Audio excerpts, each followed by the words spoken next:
Argentina Blanca han sido un elemento central en la campaña de odio que hemos visto desplegarse en estos últimos meses. Dice Gastón Gordillo en su texto Cuando viene el malón, que cuando los negros aparecen en gran número y amenazantes es común escuchar llamados a su exterminio. Estos negros son, sin ir más lejos, el malón que en los últimos 15 años entró en las universidades del Bicentenario, la mayoría de ellas emplazadas en el conurbano bonaerense, de las cuales muchos de nosotros somos docentes, o en ciudades del interior del país que nunca antes habían tenido universidades públicas. Es allí donde muchos pudieron constituirse en la primera generación de la familia en acceder a la educación universitaria. Son estas negras, parte del malo travesti trans, que pudo por primera vez acceder al sistema de salud con la ley de identidad de género o a un trabajo formal con la ley de cupo trans. Son estas negras, las mujeres pobres que pudieron acceder a una interrupción del embarazo legal y segura en lugar de engrosar los números de muertes por abortos clandestinos. Son estas negras, las empleadas de casas particulares que pudieron acceder a formalizar sus trabajos y dejar de ser la chica que me ayuda en casa.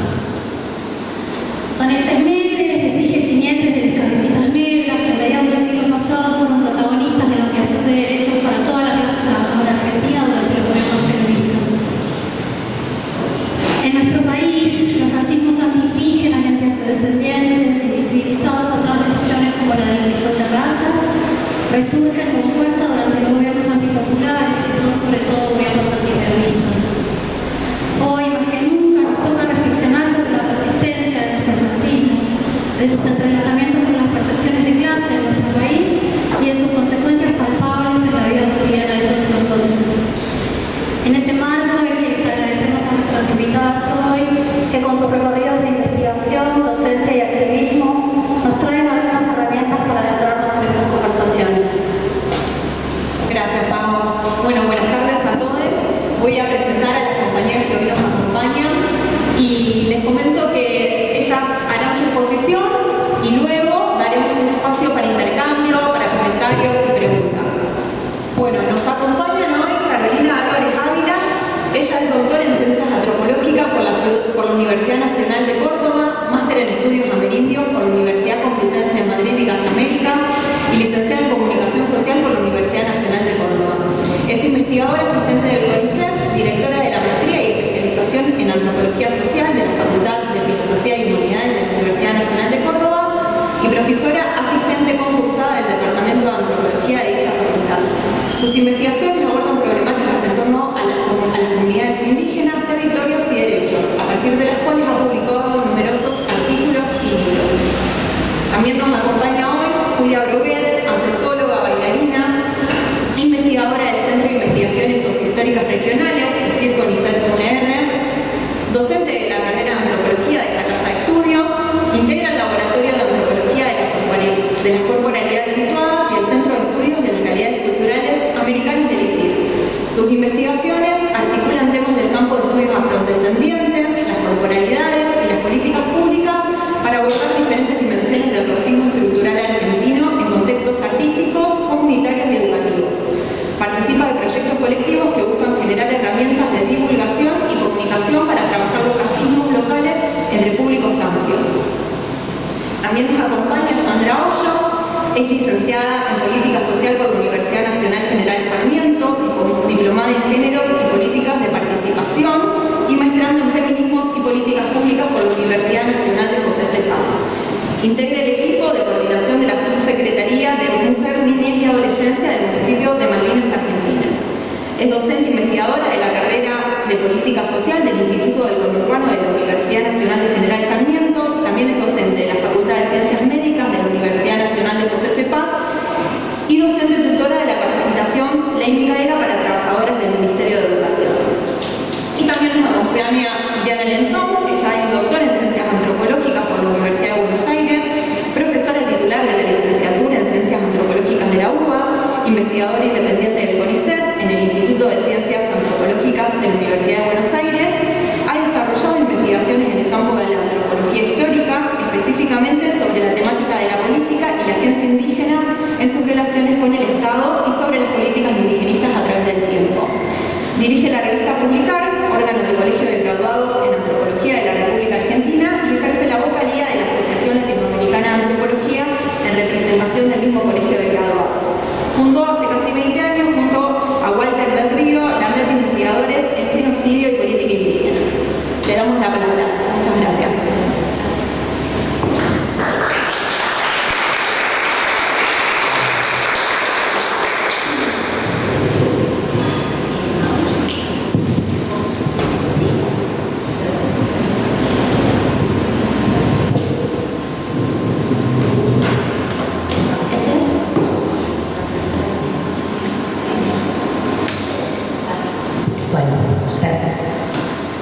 Buenas tardes a todos, todas. Muchas gracias a la Asociación Latinoamericana de Antropología, ¿se escucha bien?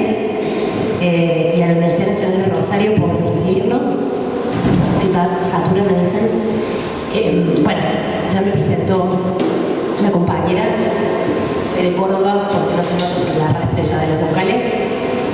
Muchas gracias por la invitación y la verdad que aquellas que trabajamos, y así quería comenzar un poco, trabajamos con pueblos originarios, con pueblos indígenas en Argentina, somos socializados en discusiones que tienen que ver con raza y cultura,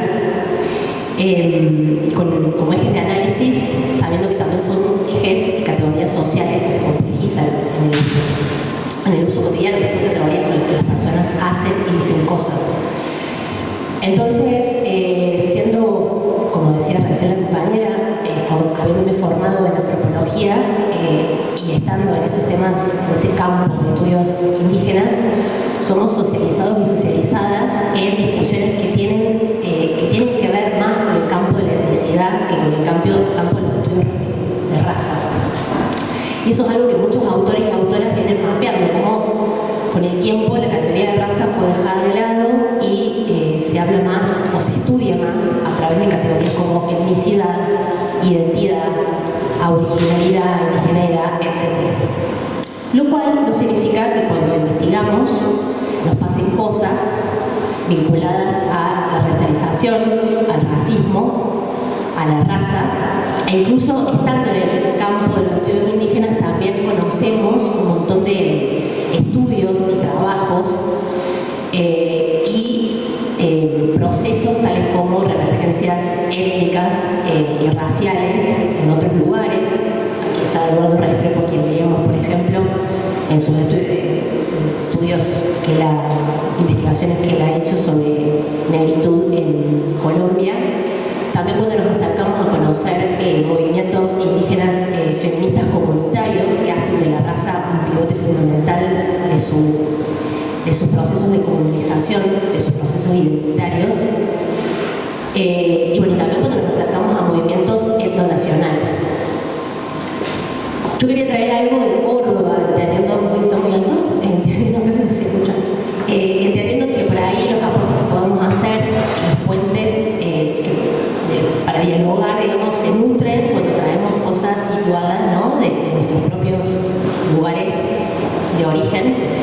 Y la verdad es que en Córdoba no hay, yo trabajo actualmente, como decía la compañera, en comunidades como Chingonas, Camiare, indígenas en Córdoba, con temas vinculados a territorio, proyectos sobre todo de extensión de la antropología colaborativa. Y no hay muchos estudios actualmente sobre racismo y pueblos indígenas.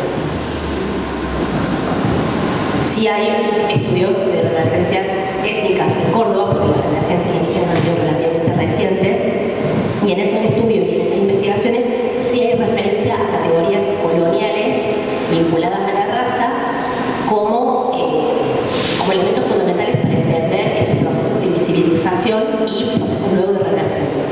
Pero actualmente no hay nada.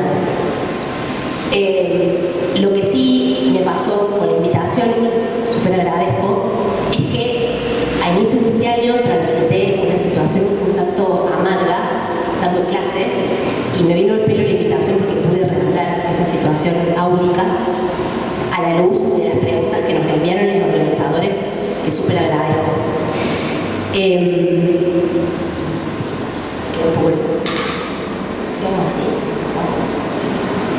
Entonces he dado a llamar esta participación el pavoroso drama del samba turro, porque ahí voy a describir la situación.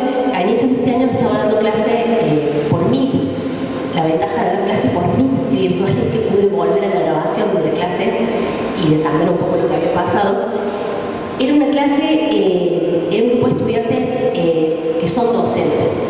Fue en el marco de una diplomatura en prácticas sociocomunitarias. Entonces los docentes y las docentes son docentes de nivel medio, perdón, los estudiantes son docentes de nivel medio o universitario vinculados a prácticas sociocomunitarias o con ganas de encarar proyectos de extensión o sociocomunitarios. Entonces eran docentes de nivel medio o universitario. Y el módulo nuestro, a cargo de esa diplomatura que es anual, tenía que ver con los quiénes son los quiénes cuando trabajamos en proyectos de extensión. O sea, atender a quiénes son las personas que están en los territorios con los cuales queremos encarar proyectos de extensión.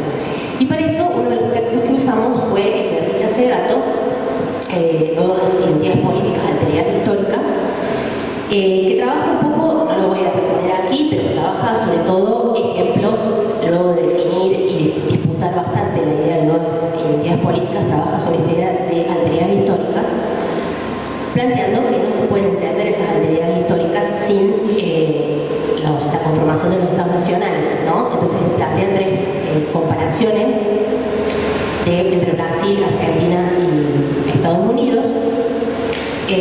Bueno, después de un pormenorizado repaso por ese texto, mostré esta imagen, este meme de samba que circuló en la pandemia, que dice, bueno, que aparece como verán, vestido de ropa deportiva, con un corte de pelo que no es el que usa habitualmente.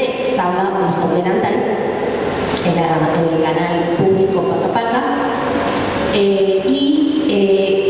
Bueno, la otra imagen pertenece a un flyer del Ministerio de Desarrollo Social del gobierno de Macri, pero los estudiantes hicieron un foco en la imagen de samba.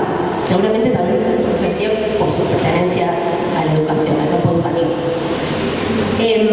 Yo solo mostré la imagen, pregunté qué les parecía esa imagen y empezaron a abrir micrófonos 4 personas. Voy a leer así que no me voy por las ramas. Luego, no, perdón, acá. Las primeras 4 intervenciones acordaron con la idea de que había un uso interesante de la figura de samba.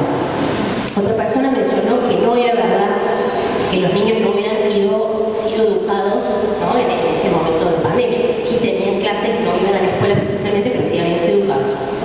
Y también esa misma persona hizo hincapié en que no era azaroso, arbitrario, que hubiesen usado una figura como la de samba, que sabemos es un emblema de un canal estatal público con mucho contenido muy importante para nuestros niños y niñas. También había un componente ideológico de usar a samba. Otra persona mencionó que reparó, mejor dicho, en la asociación entre la vestimenta, el corte de pelo y el revuelo. Recogí estas intervenciones mencionando que es efectivamente la manera en que se presentaba samba como un pibe choro, decimos en Córdoba, como lo que en Córdoba podría ser descrito como un negro, no tenía solo que ver con dibujar un revólver, sino también con una intervención estética. La ropa deportiva, el corte de pelo, etc. Y que eso nos hablaba de ciertas alteridades históricas que son dinámicas, pero que siempre están en contraste con identidades hegemónicas. Había un cierto consenso hasta que 2 estudiantes pidieron la palabra, abrieron el micrófono, manifestaron su disenso. 2 de esas personas dijeron que tenían familiares que se vestían así y que eso no los transformaba en delincuentes. La segunda persona mencionó mencionó lo mismo, y lo incómodo fue que ambas expresaron que la estigmatización la estábamos haciendo nosotros, o sea, lo que habíamos hablado antes, porque habíamos asociado los cambios estéticos sobre la imagen con una categoría de negritud y que habíamos estado, al fin y al cabo, discriminando. Mi primera respuesta a eso fue enfatizar que había habido una transformación en la imagen y que eso no había sido ingenuo. Que samba no viste de ese modo, no lleva ese corte de pelo y que existe cierta veces naturalización de lo que vemos. Una de ellas repitió que no le había pasado eso, que no había reparado, no había hecho foco en la vestimenta del corte de pelo, y, cito textual, dijo, bueno, a partir de ahora tendré que asociar esa camperita y ese corte de pelo con el pibe chorro, que yo no lo puedo asociar. Así como hay gente que lo asocia, otra gente no. De alguna manera subvirtió las reflexiones que nosotros habíamos hecho sobre la estigmatización, haciéndonos a nosotros los estigmatizadores.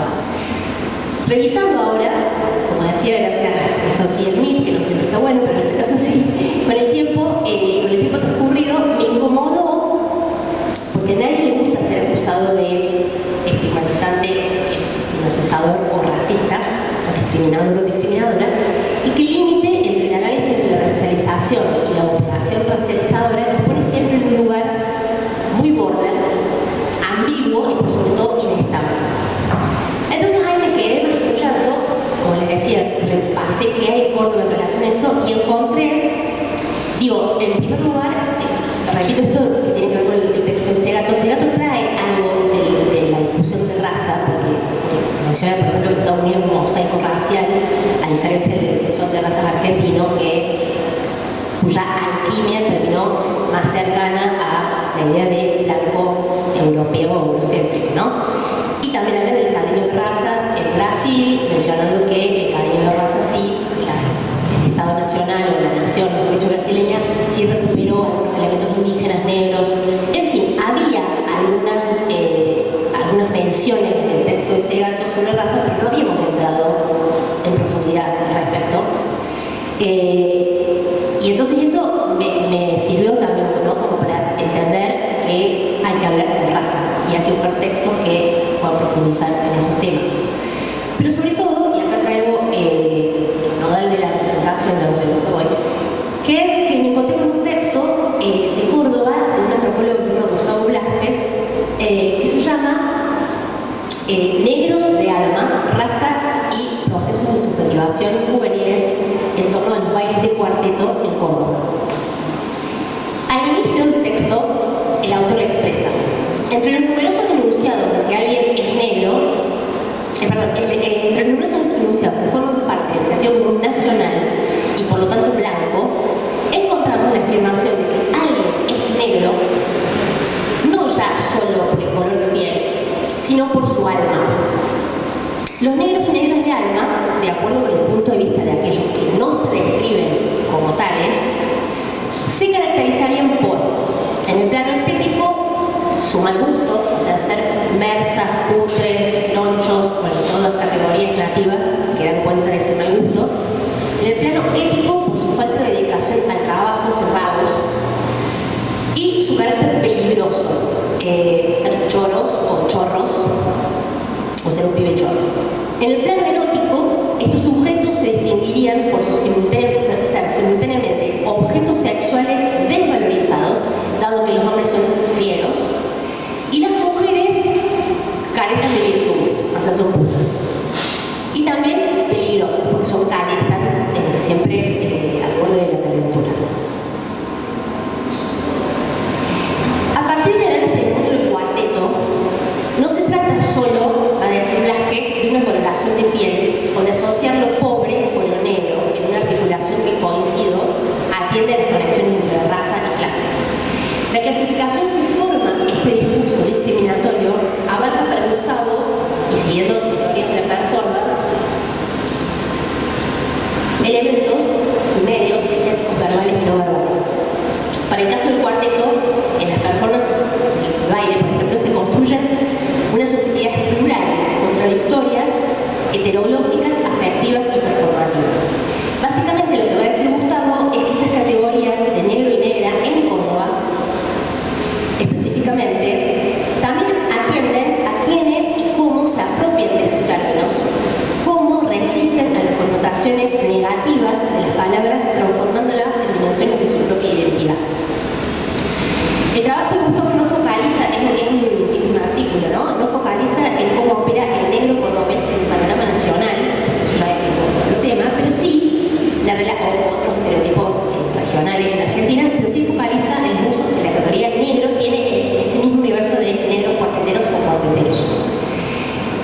También hace una caracterización entre negro, ambientero y fiestero, que son categorías dentro del baile del cuarteto. Cuarteto parece como una categoría social para definir a consumidores y productores, y por eso ahí lo desancla de raza, porque lo que va a decir es que cuartetero o negro cuartetero define no solamente los que están arriba del escenario haciendo la música del cuarteto, produciéndola, y los que están debajo bailándola y también consumiéndola. Hay diferencias de clase, porque los que están arriba del escenario, los que producen la música, claramente están en otro estatus social que los que están debajo. Y aún así, la categoría negro cuartetero los unifica y los hace sentir orgullo y pertenencia. Esa afirmación de un gusto particular y una identidad positiva, la de ser cuarteteros, negros cuarteteros, contiene una dimensión también denigrante y siniestra, porque desde el punto de vista dominante, los cuarteteros son unos negros. El cuarteto es un género musical simple, básico, sin valor artístico, asociado a personas de sectores populares, y la figura del negro cuartetero aparece así como la expresión hiperbólica de todo aquello que los sectores hegemónicos locales, en Córdoba, dicen no ser, dicen no querer ser, ni deber ir.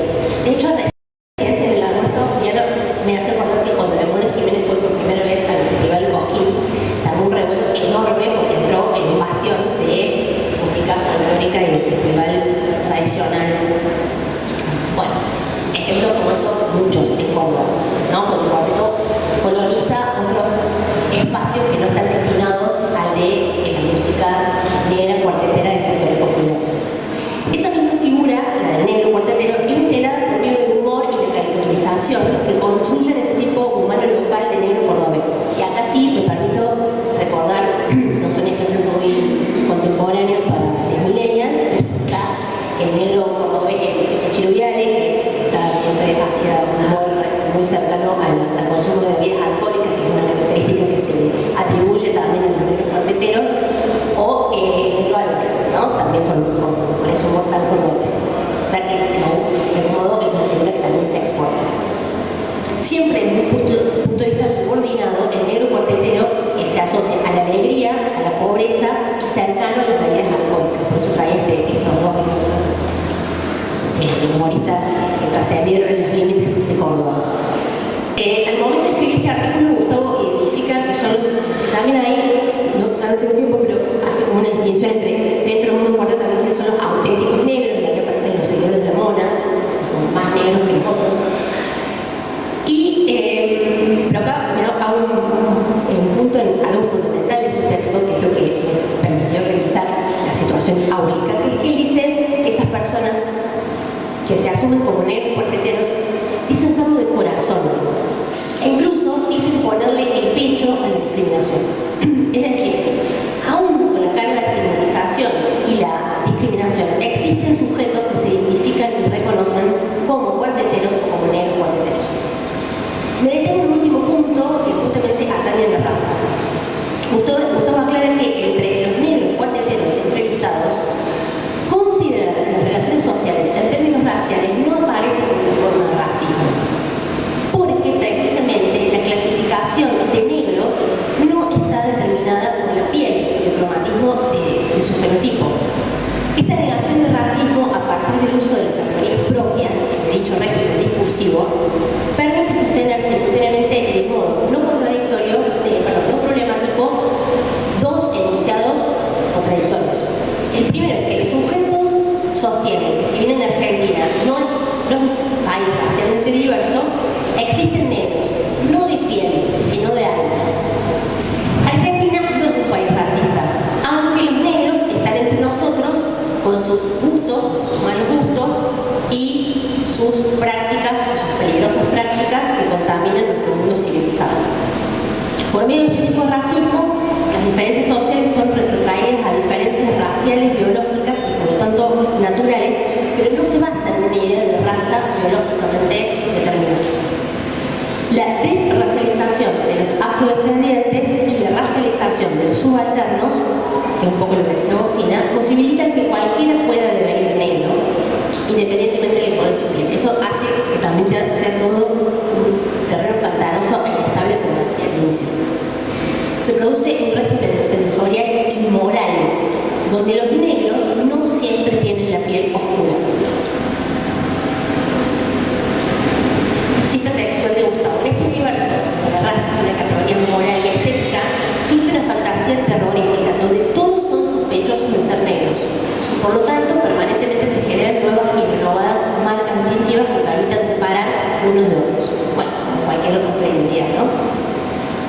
Lo que Velázquez va a plantear es que la falta de acuerdo en relación a qué es efectivamente ser negro, al no depender solo de la raza biológicamente definida, es que ese régimen se desestabiliza, abandona la materia del cuerpo y la funda sobre la inmaterialidad de formas como el alma o el corazón.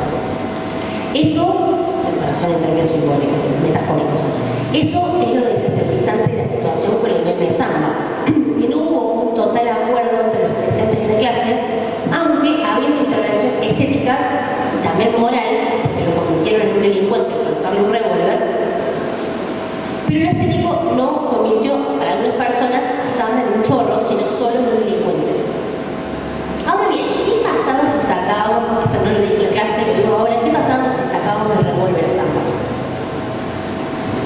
La cuestión, por ejemplo, es que cuando le sacamos el revólver a Samba, encontramos que esa imagen está muy presente, por ejemplo, en los grupos de WhatsApp barriales de seguridad, donde muchas veces, no sé si les pasa a ustedes, en nuestros barrios en Córdoba sí, se leen cosas como un sujeto vestido de ropa deportiva camina por la calle tal, un sujeto de gorro y moto está deambulando por la calle tal, un sinónimo de peligrosidad y de atención. Sí, estoy terminando.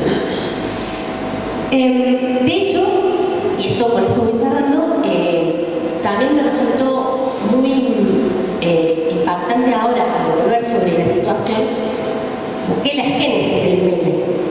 Y la génesis del meme, originalmente no era un meme, fue en la pandemia, y gracias justamente a las redes de identidad marrón, de quien aquí pertenece Sandra, a dicha organización, encontré que en realidad el meme era un dibujo que se hizo una docente de urbano bonaerense, se lo termina tatuando, que cuando aparece el meme, la docente expresa su sorpresa y su desagrado ante el uso estigmatizante de esa imagen. Porque ella, no lo voy a leer, falta tiempo, pero en la carta que ella realiza menciona que efectivamente sus estudiantes están súper orgullosos de vestirse así, en ese corte de pelo, pero que son permanentemente asociados a una idea de peligrosidad, ¿no? Y perseguidos por la policía. Eso en Córdoba también hay muchísimos trabajos sobre el código de faltas, sobre el código de convivencia urbano, que permite que los policías, por la figura de merodeo, detengan a cualquier persona por cualquier contravención. Eso sí, hay muchos trabajos sobre el racismo en Córdoba. Y la maestra va a decir, dice, ese Samba podría ser cualquiera de mis alumnos de Zabaleta, Soldete o Flores. El arma agregada es parte del prejuicio institucional que percibe peligrosos a estos pibes, que los margina y los excluye, que los instrumentaliza para el discurso político y no duda en sacar su veneno social contra pibes marrones visibles. Efectivamente, la maestra también interviene en la imagen estéticamente, no desde un punto de vista del color de piel, sino expresando otros atributos estéticos, y al hacerlo revela en la carta esa racialización que incluye lo estético, también lo espacializa y explicita que no hace falta el arma para que sean reconocidos como peligrosos, como decía recién. Hay algo del orden de lo inmaterial, como el alma, que también compone estos imaginarios y que volvió a Samba y a tantas otras personas, turros, negros, cuarteteros, negros de alma, etc. Y finalmente, al volver sobre la situación y el intercambio que se dio en el aula, pensaba que como docentes no estamos exentos de posicionarnos muchas veces como el periodista que interpreta Diego Capuzotto en Claudio Te Pongo, en el sketch, vas a decir que no necesito que digas. Y un poco revisando la situación me di cuenta que a veces estamos como presos también nosotras, de que el estudiantado diga lo que no quiere que digan, más que abrir preguntas y que se lleven cuestionamientos. Estamos un poco a veces atados a eso, y ojalá que ahora pueda redimir esa situación y sean ustedes los que se vayan con preguntas y reflexiones. Muchas gracias.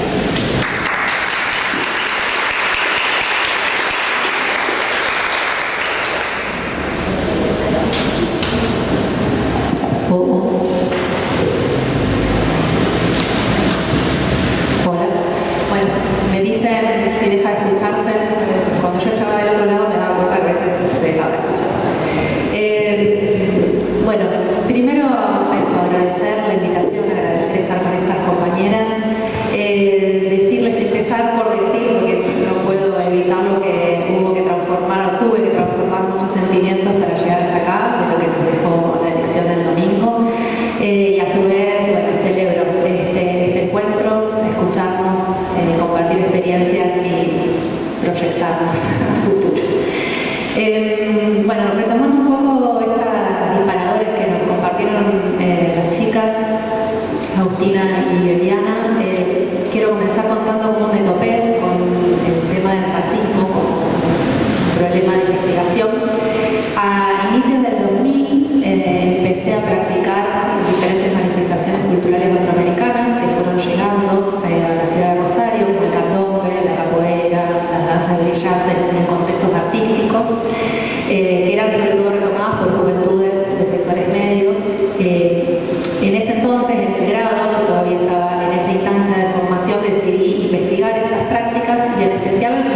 en un país, como ya lo ha dicho Carolina, como lo dijo la compañera, europeizado, blanqueado, la llegada de estas prácticas negras de la mano de migrantes, afrodescendientes, de Uruguay y de Brasil, generaban bastantes inquietudes, ¿no? Y entonces un poco por ese lado iba la pregunta.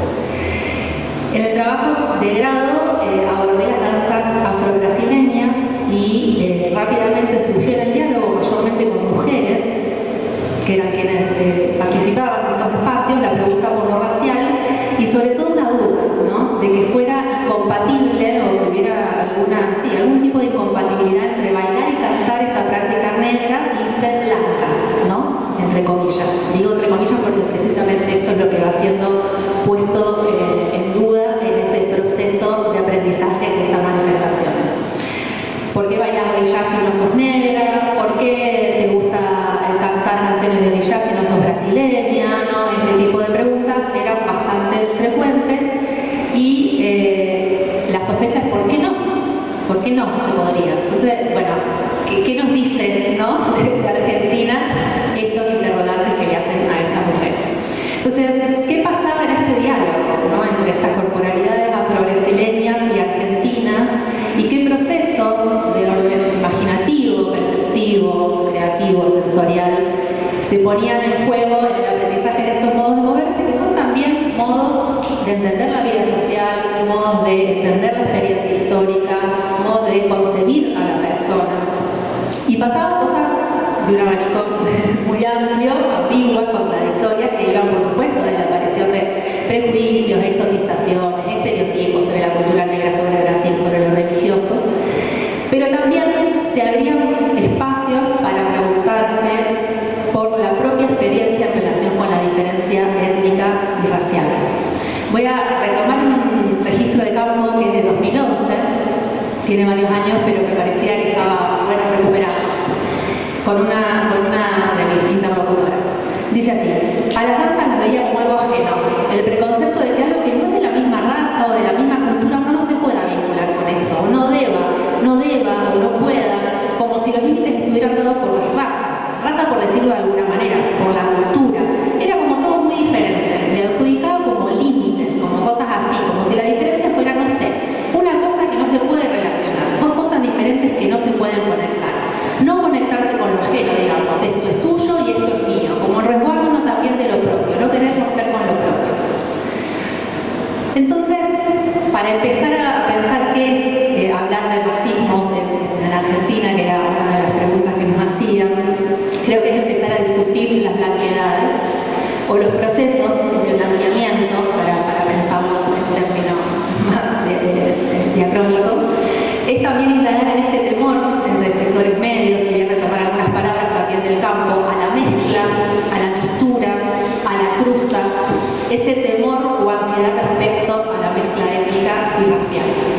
Y revisar esos procesos de blanqueamiento es poder pensar estas posiciones, esta idea de lo tuyo y lo mío que me mencionaba esta compañera, como lugares estables, como identidades contenidas en sí mismas, impermeables, ¿no? que se correspondían a su vez con este supuesto alineamiento entre raza-cultura, ¿no?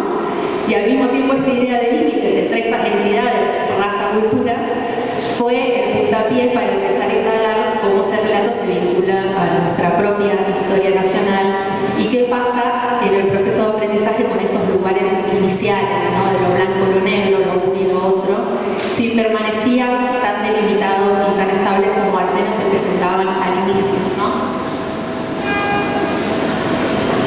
O si eran posiciones que en este contexto nacional argentino requieren analizar el carácter dinámico situado sobre todo para no caer en ideas rígidas o en esencialismo.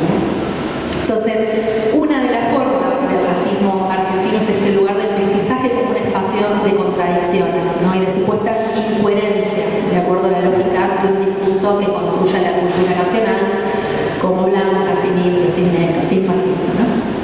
Y acá quería recordar un texto, Nicolás, el director de la escuela, lo nombró Edgardo Garbulski, que fue un maestro acá, un antropólogo, que nos enseñó muchas cosas, y me gustaría recordar un texto con el que trabajé hace poco en un artículo para pensar esto de la cuestión de la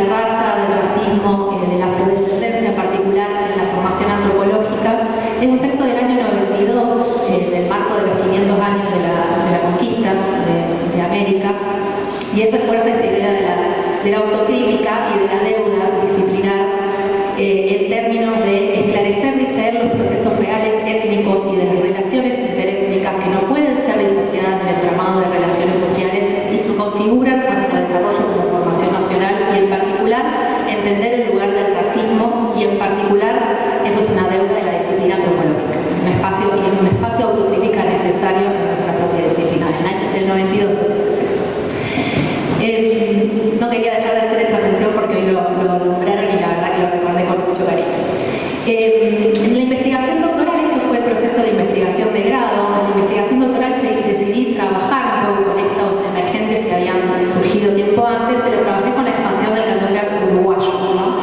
Entre los 90 y los 2000, también entre juventudes de sectores medios, con una práctica bastante más próxima, digo, en términos de que el candombe ha estado presente en la Cuenca del Plata, ha estado presente en estos territorios previo a la conformación de las sociedades nacionales, de los estados, y que está muy vinculada a la presencia africana de afrodescendiente, y cómo la expansión del candombe había reposicionado una ausencia, ¿no? en el espacio público y también en una cultura local muy blanqueada.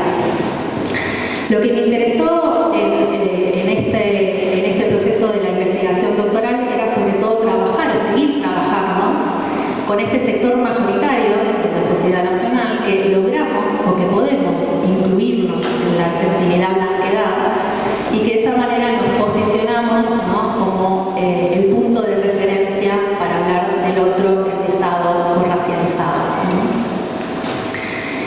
Entonces, poder pensar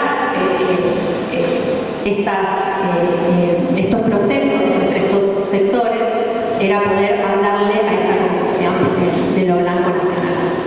Un emergente que fue interesante en el proceso de investigación es cómo hasta el encuentro con el candombe, la blanquedad entre estas personas no había sido algo que hubieran nombrado o dicho en voz alta o hubieran discutido con otros. Esta pregunta, por las propias identificaciones étnicas o raciales, casi no se la habían formulado, o era una pregunta por la que tampoco habían sido interpelados por otra persona, una pregunta más bien velada, una pregunta apagada. En todo caso, se asumía la blanquedad como una norma racial implícita de la argentinidad, ¿no? Bueno, argentino con nota blanco. Lo que empezó a pasar en el encuentro con el candombe y en el aprendizaje de esta práctica es que movilizó experiencias racializadas previas a ese encuentro, sensaciones, recuerdos, situaciones, palabras vinculadas a interacciones cotidianas en contextos escolares, barriales, domésticos, en los que los sentidos de negritud, en este sentido amplio al que refería Carolina, que no es solo lo afrodescendiente, había tenido un papel relevante, y enumeró varias situaciones: prejuicios y silencios en el contexto familiar, cómo eran señaladas las diferencias corporales en el espacio doméstico, el color de piel, los apodos peyorativos o cariñosos que se utilizaban para señalar estos rasgos racializados, los roles que habían tenido como habían ocupado en los actos escolares, insultos, las cumbias, el baile, la participación en batucadas, crecer en barrios alejados y las diferencias que experimentaban cuando se acercaban a los barrios, cuando se acercaban al centro desde los barrios. Entonces, lo que empezó a pasar en esos diálogos es que emergían todas estas experiencias racializadas que daban cuenta de que no eran una tabula rasa, un papel en blanco respecto a haber experimentado las consecuencias del racismo local. El desafío en todo caso era revisar cómo habían sido esos procesos de racialización entre estos grupos que no reivindicaban una identidad étnica o racial específica y que no estaban vinculados o no formaban parte del círculo de organizaciones sociales o culturales que venían denunciando el racismo ya hacía varios años, ¿no? En una conversación surgió una frase que para mí fue muy reveladora, así como este fragmento del 2011, a la pregunta de qué le pasaba a él con la experiencia de bailar candombe. Uno de los compañeros me dijo que era como salir del closet de la blanquitud. Entonces, sí, ese salir del closet de la blanquitud era una forma, una imagen que él encontró para expresar que esta vivencia en una práctica negra, racializada, había expuesto, ¿no?, la blanquedad, o había permitido identificar la blanquedad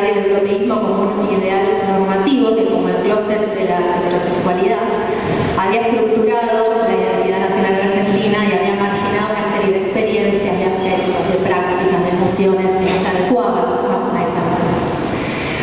Después agregó que cuando se acercó al candombe se dio cuenta de que no era blanco, un poco refiriéndose a que ni sus comportamientos sociales, fundamentalmente, ni su apariencia corporal se adecuaban del todo a este ideal de blanquedad europea que funcionaba como un espacio mayormente de clausura. Entonces, poder pensar estas blanquedades entre sectores medios en Argentina como un espacio de privilegio, pero un espacio también de conflicto, ¿no?, como una posición que se ocupa a veces más o menos de manera más o menos transitoria, digamos, siempre relacional. Y como me dijeron también en otra conversación, en Argentina lo blanco es un concepto desfasado. O sea que entre estos sectores sociales con los que yo trabajé operan un plano ideal que a veces se desajusta o se desfasa de la experiencia vivida. O sea, como la blanquedad como una posición a la cual somos convocados, ¿no?, por este ideal normativo, regulatorio de la narrativa nacional, pero en una identificación que no se produce de una vez y para siempre. En todo caso, cuando se descloseta esa pregunta por las identificaciones étnicas y raciales, no hay ningún lugar donde volver, no hay una identidad primigenia, esencial, ¿no?, pura, sino de empezar a crear otros lugares. Bueno, esto quería compartir un poco el recorrido que me llevó a la pregunta por lo racial en Argentina para ahora compartirles un poco del recorrido, retomando también uno de los disparadores que nos hacían las compañeras, de cómo trabajar cuando el racismo ha sido un proceso, un fenómeno, una problemática, digamos, invisibilizada o poco abordada en el ámbito público en Argentina, y compartirles una propuesta que venimos haciendo desde hace varios años con un grupo de compañeras y compañeros de la UNR para trabajar los racismos, para generar espacios de encuentro y de diálogo, para que aparezcan preguntas en torno a esto, y que tiene que ver con algunos interrogantes que nos fuimos haciendo y compartiendo desde hace varios años, que es cómo generar afectaciones en torno a los racismos locales entre un público amplio, ¿no?, y a partir y como parte de la investigación académica. Y sobre todo una pregunta por cómo expandir las formas de comunicación de la investigación que fueran más allá de la oralidad y la exposición, un poco acorde a lo que había sido nuestra propia experiencia en muchas de estas manifestaciones culturales, y en particular con una temática como es el racismo, que a veces son experiencias muy poco objetivadas aún, ¿no?, de la propia experiencia vivida, y que son discutidas a veces en ámbitos muy restringidos, ¿no?, los activismos, las academias, pero en nuestro público amplio no siempre esto sucede. Este proyecto colectivo se llama ¿Y vos de dónde sos? Es una propuesta performática, bueno, un poco estuvimos compartiéndola hoy a la mañana en el espacio de trabajo de antropología del cuerpo y la performance. Es una propuesta que articula interrogantes de las ciencias sociales y lenguaje vinculados a las prácticas culturales afroamericanas, junto con un ejercicio autoetnográfico que fuimos desplegando en distintas escenas que se vinculan a nuestras propias experiencias racializadas y que busca interrogar el papel del racismo en la forma de devenir sujetos nacionales, ¿no?, argentinos y argentinas.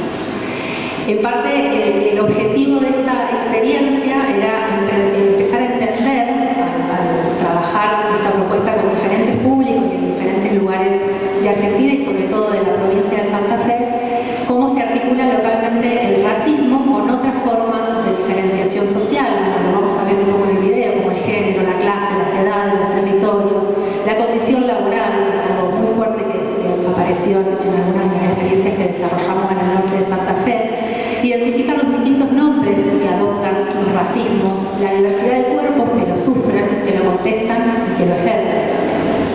Entonces quiero compartir algunas preguntas en torno a esto, a este proceso de elaboración de esta propuesta. ¿Qué estrategias metodológicas nos damos para hacer este desarrollo? ¿Cómo hablar del racismo y los dolores y sufrimientos y violencias y desigualdades que genera de una forma posibilitadora? ¿Cómo hacer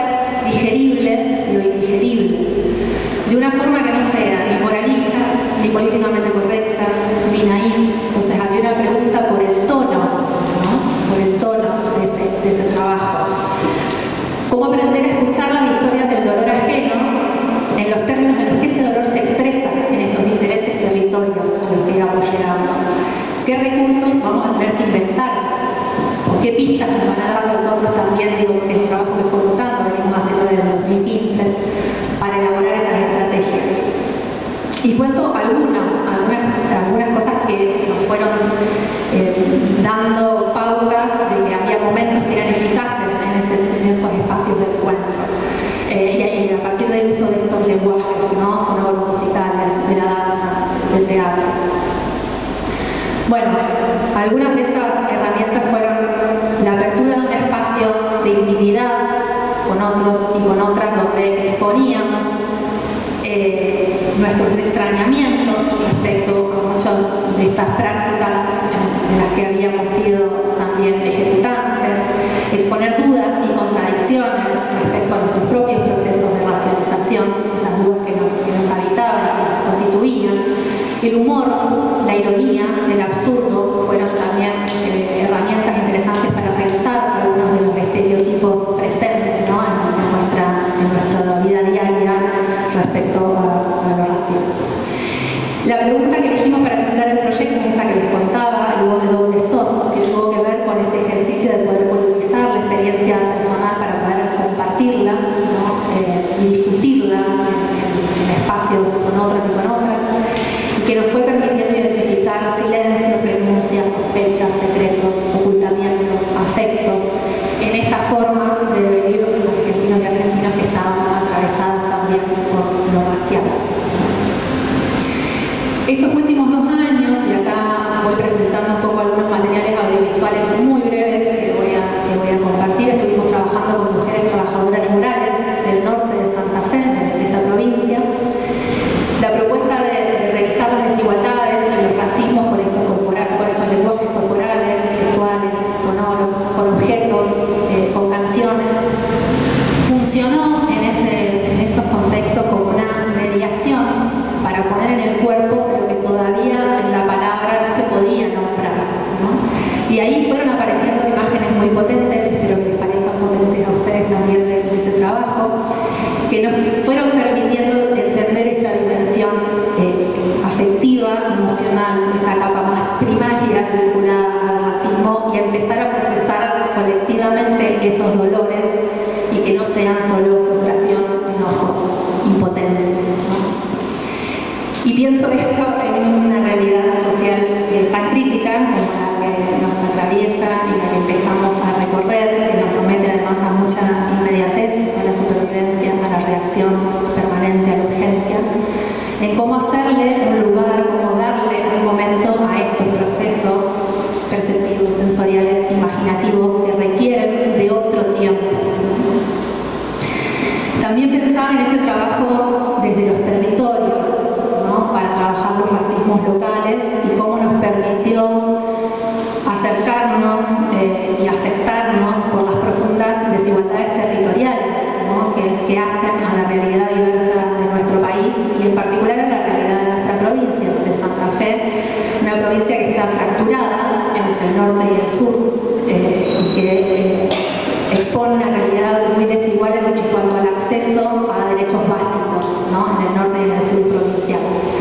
Entonces, nos da la pauta de la urgencia, y esto también es para pensar en relación con los resultados de la última elección, de romper este esquema de país tan centrado en ciudades cabeceras y zanjar estas desigualdades territoriales.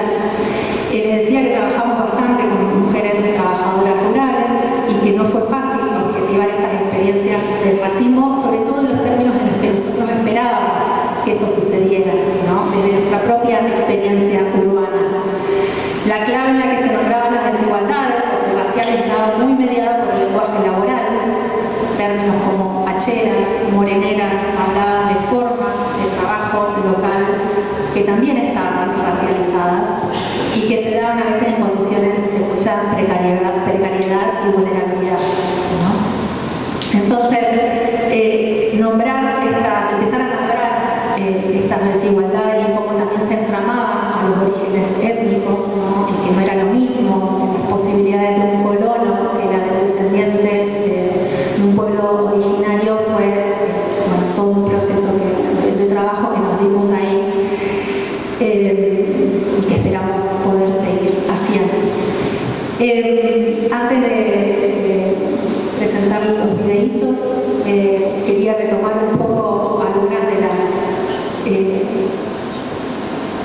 de cara, digamos, algunas de las declaraciones racistas, amenazantes, sin fisuras, del recién elegido presidente en una feria del libro, en su último discurso, cuando dijo que quiere retomar las ideas de los padres fundadores, que hicieron de un país de bárbaros sea una potencia mundial, remontándose a las últimas décadas del siglo XX, con lo que sabemos que significó ese periodo en términos de políticas de exterminio étnico, de homogeneización cultural, cuando en la Feria del Libro dijo que no tenía que pedir perdón por ser blanco y de ojos celestes. Creo que es urgente interrogar la construcción de las blanquedades argentinas, ¿no? Bueno, quiero compartir este material entonces colectivo, bueno, que cuenta un poco del trabajo que venimos haciendo en el norte de Santa Fe y en la provincia de Chaco, desde las corporalidades, el movimiento, ¿no? Como este terreno común que nos permitió empezar a pensar que nos acerca, que nos diferencia, ¿no?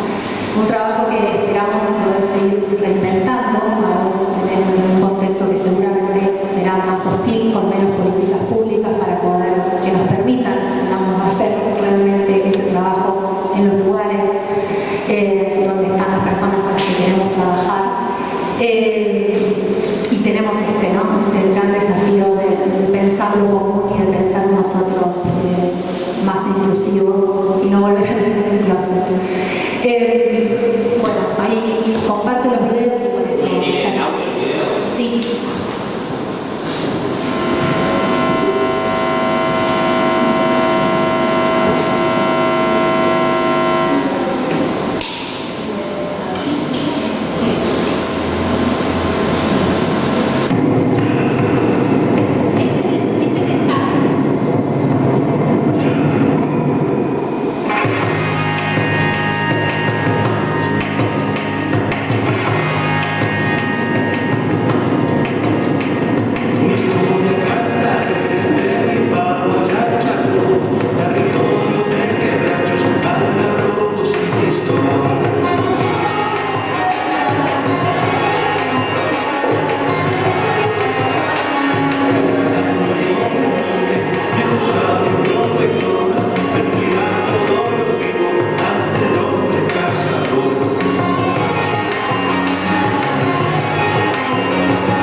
Por ahí agregar lo que por ahí no se mencionó, que además, bueno, soy integrante del colectivo antirracista Identidad Marrón, también radialista. Y bueno, y más que por ahí traer, a diferencia de lo que trajeron las compañeras que me precedieron, no me dedico a la investigación específicamente al racismo, sino que es uno de los temas que intento que atraviese, en este caso, el trabajo también que vengo realizando en el ámbito de las universidades, o si se quiere mencionar como el ámbito académico, intelectual, en el que quizás no me siento tanto parte. Más bien creo que también por la crítica. Pero en principio quería compartirles que, bueno, por ahí retomar también algunas cosas de las que traían o compartían las chicas, y acerca de la pregunta,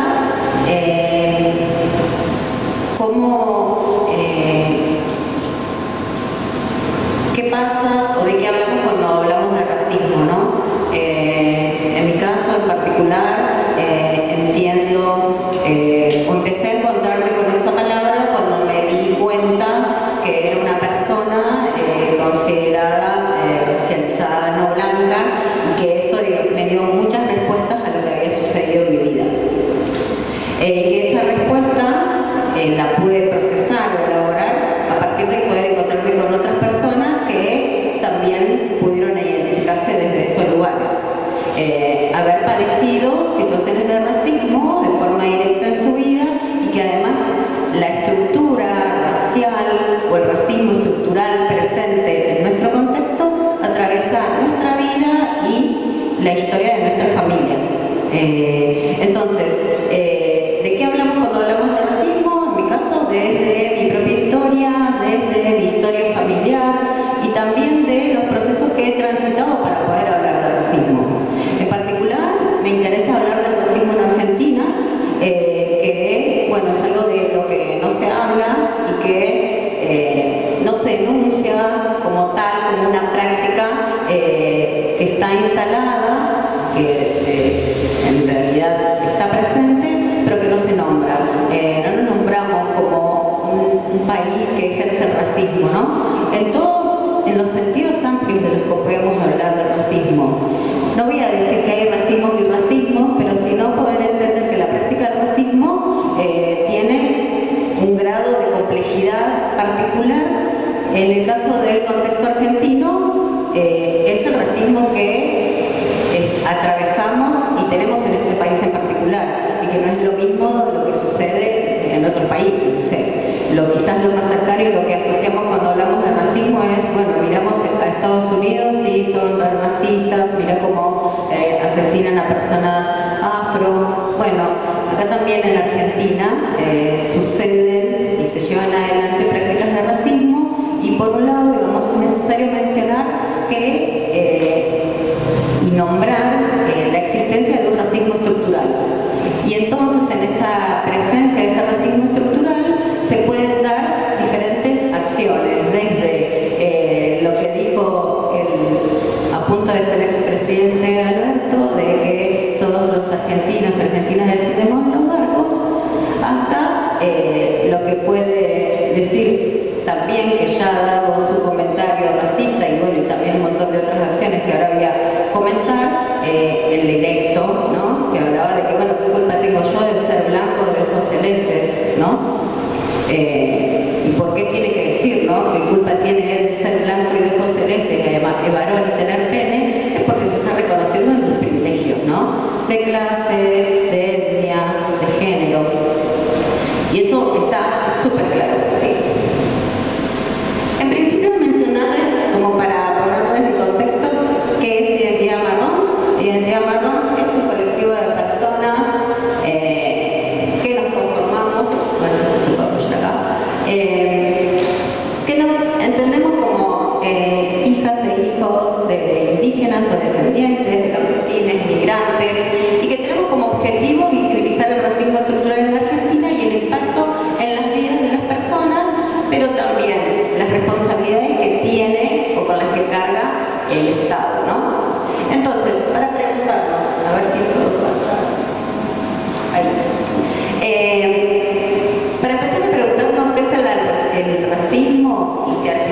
racista, primero quisiera hacerles también algunas preguntas. ¿Cuáles son las tareas que realizamos las personas marrones, racializadas o personas no blancas, indígenas, afrodescendientes? ¿De qué trabajan las personas migrantes, por ejemplo? Si han transitado situaciones que puedan asimilarse a discriminaciones del tipo étnico-racial, o que quizás, digamos, como personas blancas no las identifican, pero que sí a las personas que somos racializadas no blancas, sí nos sucede a menudo, como por ejemplo que nos persigan cuando entramos a un negocio, cuando vamos a un shopping, que nos revisen, o que supongamos que no vamos a poder comprar tal o cual cosa, o que cuando accedemos a determinados lugares que se supone que no están habilitados para personas no blancas, seamos foco de sospecha, como por ejemplo tomar un avión. ¿Qué sucede en las universidades? ¿Quiénes van y estudian en las universidades? ¿Quiénes se reciben? ¿Quiénes son docentes? ¿Quiénes son panelistas en una jornada de cualquier disciplina? ¿Quiénes fueron sus docentes? ¿Qué color de piel tienen? Y en las universidades, ¿quiénes se dedican a las tareas de limpieza y de mantenimiento? ¿Quiénes son albañiles? ¿Quiénes son las trabajadoras de casa doméstica? En mi familia, que somos mayoritariamente personas marrones, la gran cantidad de mujeres que se dedican al trabajo remunerado, esas tareas que hacen son de ser empleadas de casas particulares o empleadas domésticas. Y eso es histórico. Mi primer trabajo fue acompañando a mi mamá, y mi mamá me abrió la puerta para poder entrar a trabajar en la casa de una amiga de su patrona, ¿no? Las patronas, es una de las palabras que siempre aparece cuando se habla de la persona que la emplea para trabajar en su casa, ¿no? ¿Y eso por qué no sucede en otros trabajos? Me lo pregunto. Entonces preguntémonos, ¿quiénes son esas empleadas domésticas que además tenemos que caracterizar ese tipo de trabajo? En este caso las empleadas domésticas. También llamémosle, no sé, empleados de la construcción, trabajadores golondrinas, ¿no? El trabajo doméstico en particular es uno de los trabajos que tienen mayores niveles de precarización, con mayores niveles de feminización, que los llevan adelante los sectores más empobrecidos y mujeres, además. Con todo lo que implica, ¿no? La informalidad, ¿no? La telefonía social, vacaciones, aguinaldo, seguro. Entonces, pensar otra de las preguntas, ¿qué sucede en los medios de comunicación, por ejemplo? ¿Quiénes hablan? ¿Quiénes son referencia?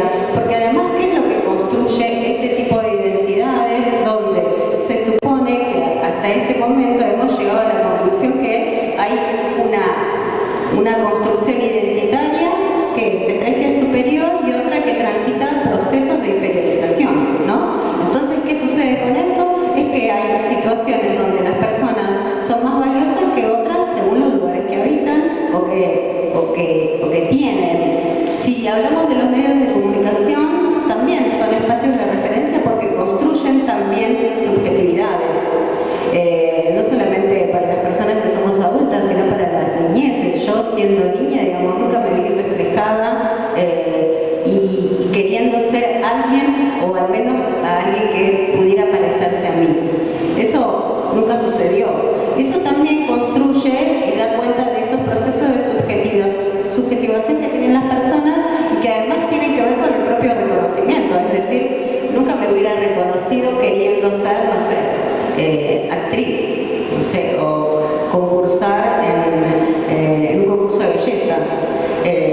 Recién decía antes, acá la compañera, los negros, ¿no? Porque bueno, también digamos esta idea de la negritud y lo negro es todo aquello que es no blanco, ¿no? El negrito fiero, ¿no? A mí también, digamos, aparece esto, ¿no? De que siempre me consideré la fiera del grupo, la fiera del barrio, la fiera de donde estaba, era la negra fiera. Y por eso nunca me imaginé pensando, más allá de que hoy está sumamente cuestionado el tema de los concursos de belleza, presentarme uno. Y eso se fue traduciendo, por ejemplo, cuando empecé a buscar mis chica de tal a tal edad, buena presencia. Directamente no lo consideraba. O sea, quizás hubiera ido y quizás me recibían, pero yo no consideraba ir a un lugar donde se diga que tenía buena presencia. Y eso, digamos, fue a partir de un montón de conclusiones que fui sacando, a partir de cómo se va construyendo la mirada de las personas y cómo nos miran los demás, ¿no? Que no solamente, digamos, estos procesos de inferiorización, donde están los mecanismos de racialización en las personas, que van construyendo de forma inferiorizada a las personas por ser no blancas, no es solamente en cuanto a los objetivos individuales, sino que eso se traduce de forma directa en lo que sucede en nuestras vidas. Se traduce de forma directa al modo en que accedemos a los recursos, ya sea materiales, también simbólicos, también culturales, a los lugares que pensamos que podemos llegar o no. Cuando yo no iba a presentarme ese trabajo donde decía buena presencia y decía, no, Sandra, vos no sos buena presencia, pasa lo mismo cuando, por ejemplo, las personas marrones no pisan un museo o, por ejemplo, no se imaginan ir a la universidad. A partir de que vivo en el conurbano bonaerense, me gradué en la Universidad del Conurbano, que no es una de las más recientes, pero bueno, estoy cumpliendo 30 años.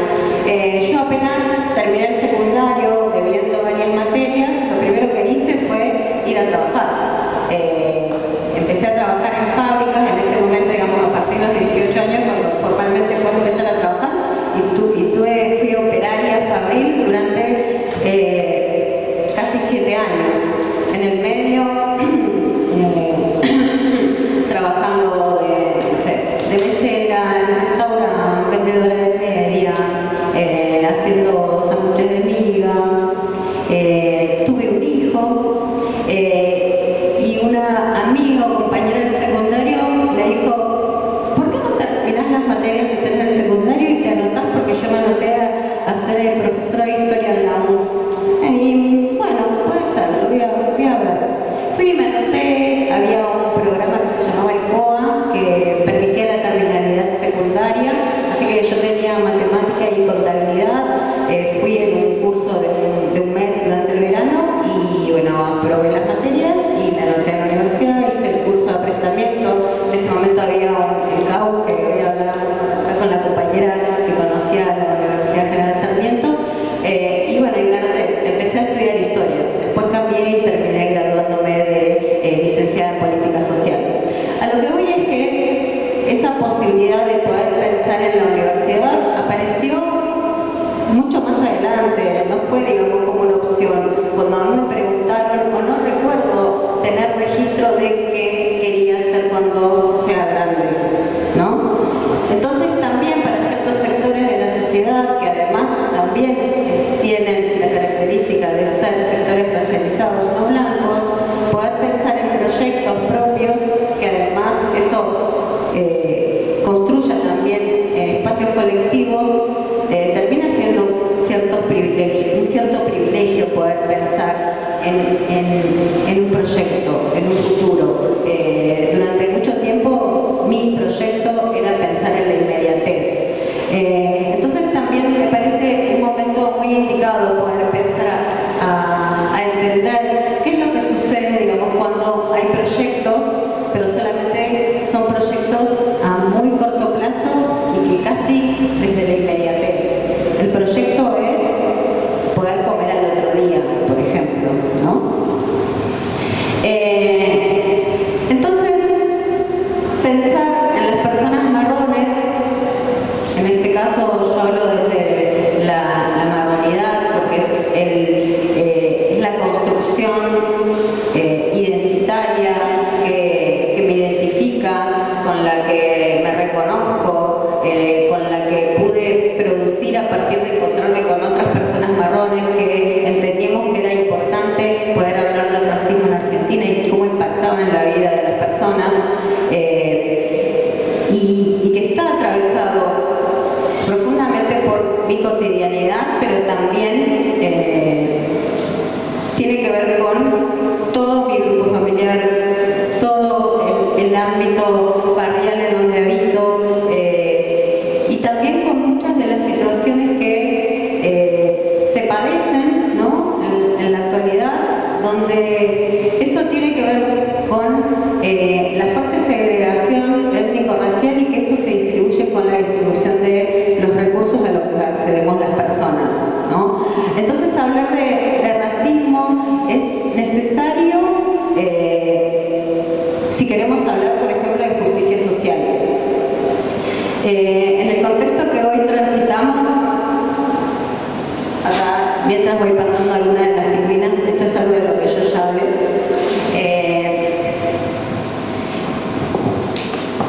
Nuestras identidades racializadas hoy están en cuestión y además estigmatizadas, y lo que se viene es un proceso de mayor profundización de la pobreza y de estigmatización de los cuerpos no blancos, entendiéndolos a ellos como parte, digamos, de esos sectores con menores ingresos, y eso es necesario enunciarlo, porque hoy se habla de un cambio profundo que ha decidido nuestro país, pero ahí también se juegan diferentes modelos, porque una cosa es lo que va a suceder, que va a ser que se va a arrasar con un montón de políticas públicas que tienen que ver con o lograr la igualdad social,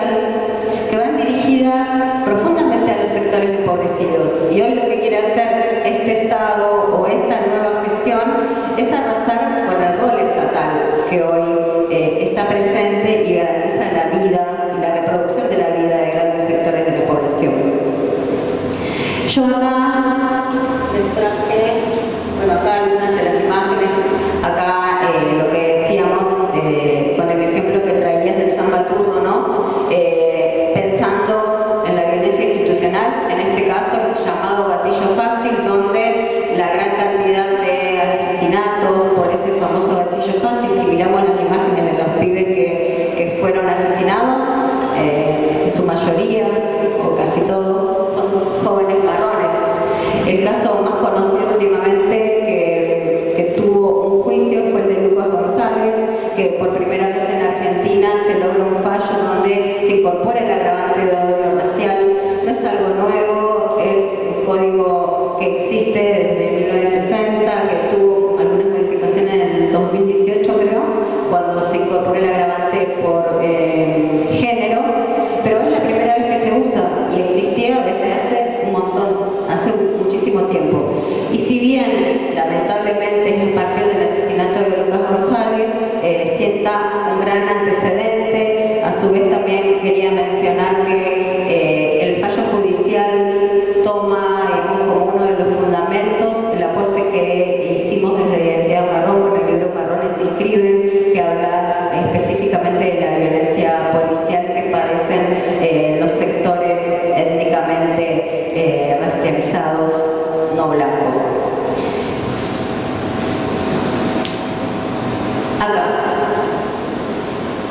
Si ven, no sé si habitan el mundo de X, pero tampoco no es necesario no habitarlo, sino también pueden habitar el mundo de las redes sociales, desde diferentes, como puede ser TikTok, pero bueno,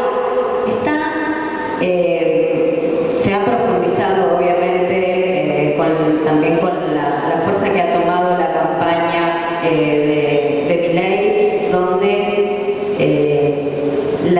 la noción de lo marrón, que hemos trabajado muchísimo desde nuestro colectivo para que eso pueda ser nombrado, digamos, como un modo de identificarnos y también como un modo reivindicativo, bueno, ha tenido también bastante llegada y bueno, ya ha empezado a utilizarse también. Eso da cuenta, digamos, de que también nos confirma, digamos, que rápidamente las personas identifican a dónde pueden dirigir su odio, ¿no? Acá algunos de todos los que hay, porque hay un montón, elegí algunos, los únicos que no están felices con la caída del kirchnerismo son los marrones. No puedo estar más feliz.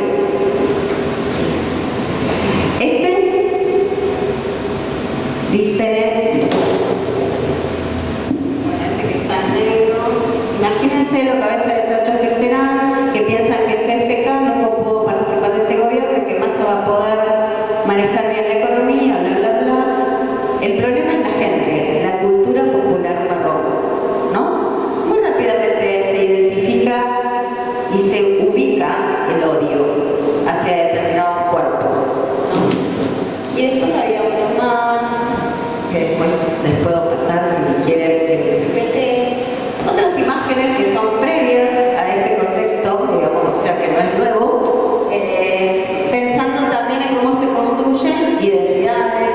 En el contexto de pandemia hubo algo que no solamente ahí está el caso de Caterínfulo, pero hubo varias situaciones donde retuvieron a las empleadas domésticas en las casas. Incluso se hacían como videos y bueno, casualmente la mayoría de esas empleadas eran mujeres marrones.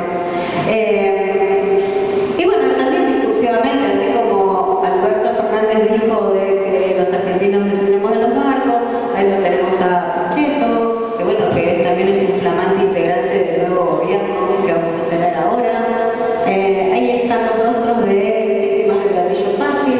Acá hay una que es muy histórica, que decía la invasión silenciosa y se refería a la migración en ese momento, creo que casi fines de los 90, la migración peruana. Después se conoció que este chico que aparece en la foto se le hizo ahí como un antecesor del Photoshop y se le borraron los dientes. Y además era jujeño. Bueno, memes también. Acá está el de samba. Bueno, y hace rato le comentaba también cuando hacía referencia al samba turro, que efectivamente América Canela es la dibujante, además es ilustradora que hizo al meme turro, de algún modo queriendo, digamos, lograr identificación con sus estudiantes.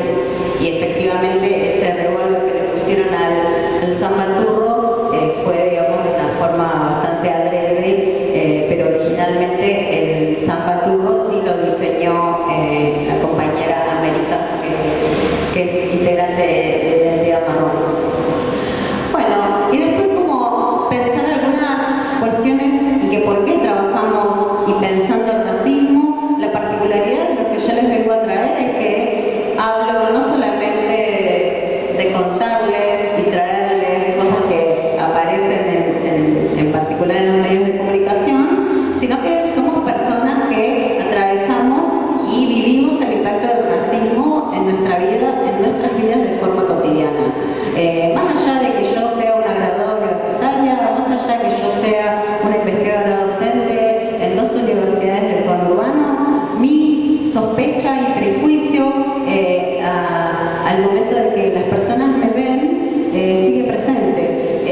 Y eso le pasa a un montón de personas que son juzgadas, que padecen los estereotipos, y que no solamente eso se traduce a que vestir con un equipo deportivo implique considerar que ese pibe pueda ser chorro, sino que son construcciones que además también dan cuenta de cuál es esa presencia que tenemos en la sociedad, ¿no?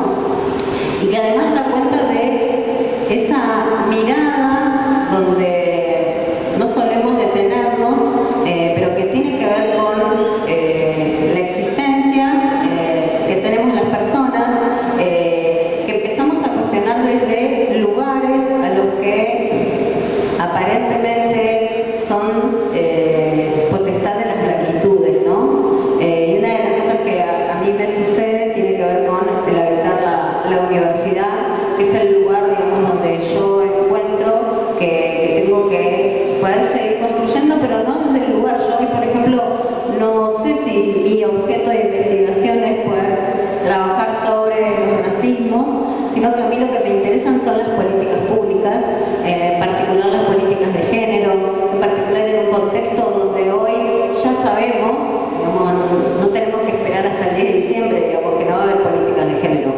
¿Y qué implicó todo eso? ¿Y de qué modo impacta en la vida de las personas? Ayer hacía una publicación acerca del programa Acompañar, por ejemplo, que es una política pública del Ministerio de Mujeres de Nación, donde benefició y tuvo un enfoque que pensó el ingreso económico, pero también el acompañamiento y la asistencia para el proceso de salida de la violencia, digamos, desde una mirada bastante integral e innovadora para el abordaje. Eso no va a existir más, digamos. Tampoco, digamos, estaba pensando, ¿no? Porque exigirles políticas de géneros a este gobierno, digamos, qué cada tipo de política no va a dar, digamos. Yo creo que ahí, digamos, van a estar listas, digamos, y vamos a estar preparadas quienes somos militantes activistas, en particular yo en el conurbano, donde durante mucho tiempo, antes de que existan estas áreas de género local, que incluso las seguimos haciendo, es poder llevar adelante esas políticas públicas que generamos desde la comunidad y comunitarias, porque bueno, no podemos esperar que se garanticen, porque incluso, digamos, una ley como es la interrupción voluntaria del embarazo está en cuestión, digamos, se está hablando de la derogación, ¿no?, de esa ley. Entonces estamos frente a un contexto que lo que viene es a profundizar mucho más las desigualdades, y está mucho más a la vista porque discursivamente esta nueva gestión y quienes se entienden dentro de este proyecto tienen un discurso sumamente, bueno, clasista, misógino, racista, y que otra de las cosas que quizás quería agregar como para cerrar es que poder entender que en un contexto donde el optar, tener para cocinar a la noche o no, fue algo que se tardó mucho en poder darse cuenta, ¿no? No estoy diciendo que quienes tienen la culpa de que tengamos hoy a Milei, pero el resultado es que las personas de los sectores empobrecidos y muchas de esas personas de sectores racializados, por haber votado a Milei, no son ni fascistas ni de derecha, digamos, están pensando en que, bueno, vamos a probar por acá, ¿no? Y creo que es necesario poder irrumpir en el discurso progre que aún todavía, yo al menos estoy esperando que nos pongamos a pensar y que digamos, nos equivocamos.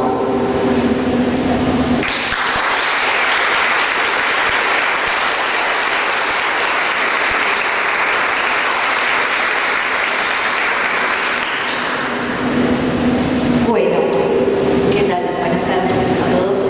Bueno, quedé para el final, queda poquito tiempo. Lo bueno y lo malo de quedar para el final es que uno va escuchando y uno va diciendo, yo iba a decir algo así.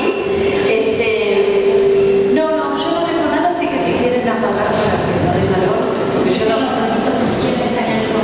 Bueno, no voy a proyectar nada.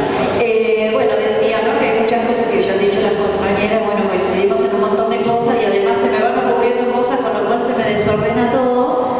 Pero lo que voy a hacer para también ir resumiendo y cerrando, yo no voy a proyectar, pero voy a empezar con dos imágenes, ¿no?, que, bueno, pido colaboración para que ustedes se representen esa imagen.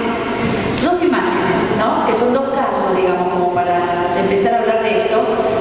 Uno, algunos recordarán, acá Sandra habló de Lucas González, bueno, un caso similar, de estos casos que son cotidianos, ¿no?, los casos del gatillo fácil, que llamamos gatillo fácil, pero que tienen un componente, suelen tener casi siempre tienen un componente racista importante. Hay un caso, por ejemplo, que es el de Facundo Agüero, en 2018, en Neuquén, un chico que trabajaba en un supermercado, si no me equivoco, espero no equivocarme, creo que era repositor, pero era un empleado en un supermercado, y como había tenido, lo habían regularizado, lo habían dejado efectivo, para celebrar, fue a una farmacia y compró un perfume, creo que para su mamá o para su novia, no recuerdo, compró un perfume de mujer y lo llevaba en el bolso. Lo para la policía, porque la policía siempre para a los chicos marrones como es para revisarles el bolso, y el policía que vio el perfume de mujer concluyó que lo había robado. Lo persiguieron, le dispararon y el chico no murió, pero está cuadrapléjico para el resto de su vida. Digo esto como imagen, este caso tan terrible, porque tenemos que ver qué cosas se disputan disputan, ¿no? Una de las cosas que se disputan y que algo se ha dicho acá, además de la cuestión del discurso de lo moral, del discurso de lo estético, hay algo que tiene que ver con los patrones de consumo, ¿no? Parte del lugar que se le asigna a ciertas personas, a ciertas categorías de personas, tiene que ver con el derecho o no a consumir determinadas cosas. Para el policía que le disparó, para el que le detuvo, Facundo Boiro no podía, o sea, en su cabeza no podía tener ese perfume. No solamente porque sospechó, porque no vio su cuenta bancaria, vio su color de piel, vio su vestimenta, asoció con que no podía tener ese perfume en el bolso, pero además probablemente porque no tenía derecho a tener ese perfume en el bolso, ¿sí? Es decir, si bien cuando nosotros hablamos del racismo que constituye a nuestro país, y esto es parte de lo que yo quería hablar, ¿no? De un racismo constituyente, así como hablamos de un genocidio constituyente, ¿no? Un país cuyas instituciones, cuyo marco legal, cuyo marco educativo, cuyo marco judicial parte de la misma matriz que es genocida y que es racista.